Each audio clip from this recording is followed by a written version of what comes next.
Puji Tuhan. Selamat pagi Bapak Ibu Saudara yang dikasihi dalam Tuhan. Salam sejahtera untuk kita semua. Puji nama Tuhan. Ketemu lagi dalam acara santapan rohani Alkitab Pentakosta. Tanpa terasa kita sudah memasuki bulan 2 di tahun 2022, bulan Februari. Tentunya bulan Februari ini sangat-sangat identik dengan namanya bulan kasih sayang. Tetapi bagi kita, orang-orang percaya, anak-anak Tuhan, umat-umat tebusan Allah, setiap hari adalah hari di mana kita bisa membagikan kasih kita kepada orang-orang yang ada di sekitar kita. Entah itu keluarga, sahabat, rekan, ataupun sesama kita, orang-orang di luar sana. Karena Allah yang kita sembah adalah Allah yang penuh kasih. Kasih Allah yang ada di dalam hidup kita itu yang akan menghidupkan kita. Seperti kali ini, pagi ini, saya akan membagikan berkat bagi Bapak Ibu Saudara bahwa Allah adalah kasih. Kasih yang sesungguhnya itu adalah Allah. Mari kita buka Alkitab kita di dalam 1 Yohanes 4.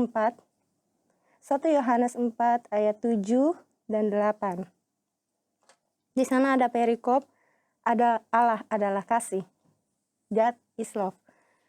Saudara-saudaraku yang kekasih, marilah kita saling mengasihi. Sebab kasih itu berasal dari Allah, dan setiap orang yang mengasihi, lahir dari Allah dan mengenal Allah. Barang siapa tidak mengasihi, ia tidak mengenal Allah. Sebab Allah adalah kasih. Saya tekankan di sini Allah adalah kasih. Apa kasih Allah itu? Kalau saya dapat artikan kepanjangan dari kasih adalah karena Allah selalu ingin di hidupmu. Kasih karena Allah selalu ingin di hidupmu. Ya, contoh nyata terbukti bahwa Yesus itu lahir ke dunia. Karena apa? Karena dia mengasihi kita semua. Bahkan Yesus telah mati di atas kayu salib. Untuk apa? Untuk menebus kita, umat-umat orang-orang yang berdosa. Saking dia mengasihi kita. Di sini apa kasih Allah itu? Kasih Allah itu tak bersyarat. Menerima segala keadaan yang dicintainya apa adanya. Tuhan tidak pernah menuntut apapun dari kehidupan kita. Kita ini memberikan apa adanya dalam hidup kita. Tuhan tidak pernah menyuruh kita untuk jadi seseorang atau menyerupai seseorang. Tetapi Tuhan mau agar kita benar-benar mengasihi atau benar-benar memberikan kasih kita itu sesuai dengan apa yang ada dalam kehidupan kita. Karena kasih Allah itu tak bersyarat. Dia datang ke dunia, dia mati di atas kayu salib. Dia sangat mengasihi kita tanpa kita dituntut apa-apa. Ya, nyatanya kita diberikan kebebasan, free will. Kebebasan untuk apa? Untuk percaya atau tidak kepada Tuhan. Itu adalah kasih Allah. Kasih yang tak bersyarat. Kasih Allah juga adalah berarti tidak timbal balik. Hanya memberi, namun tak harap kembali. Sama halnya dengan tak bersyarat. Kasih Allah itu tidak ada embel-embelnya. Tidak seperti yang dunia berikan atau kasih dunia ini.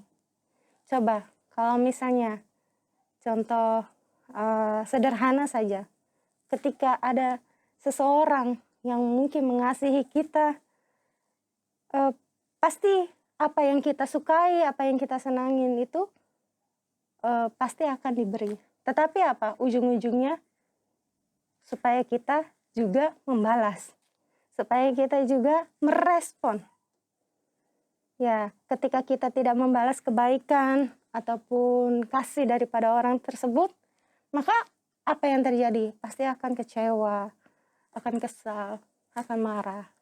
Tetapi tidak dengan Tuhan kita, Yesus Kristus. Yesus Kristus itu memberikan kasih-Nya itu tanpa harap kembali. Dan apa juga kasih Allah itu? Selain tadi tak bersyarat, tidak timbal balik, lalu bersedia menerima segala kekurangan yang dicintainya. Bersedia. Manusia itu penuh dengan kekurangan, penuh dengan kelemahan. Tetapi apa? Allah tidak pernah menuntut, Allah tidak pernah membuat kita ini merasa tidak layak.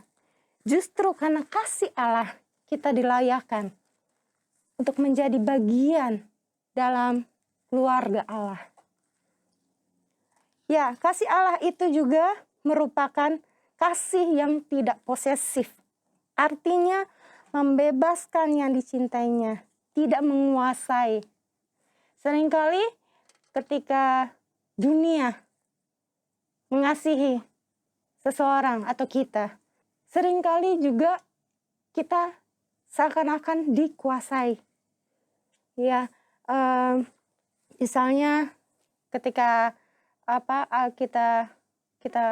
seseorang itu sudah memberikan bagi kita banyak hal, namun apa yang terjadi? Kita ini seakan-akan sudah menjadi miliknya, padahal sebenarnya tidak seperti itu.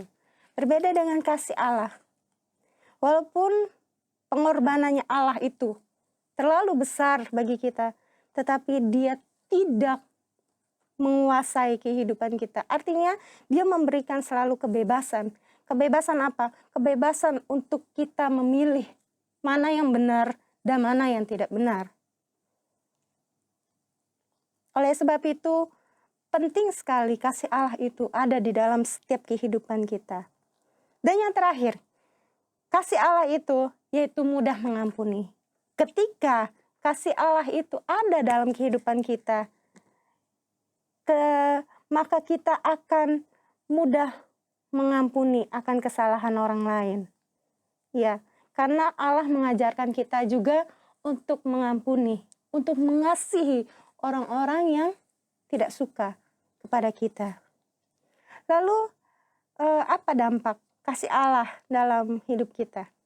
Di dalam 1 Yohanes 4 ayat 18, yaitu di dalam kasih tidak ada ketakutan. Kasih yang sempurna melenyapkan ketakutan. Sebab ketakutan mengandung hukuman dan barang siapa takut, ia tidak sempurna di dalam kasih.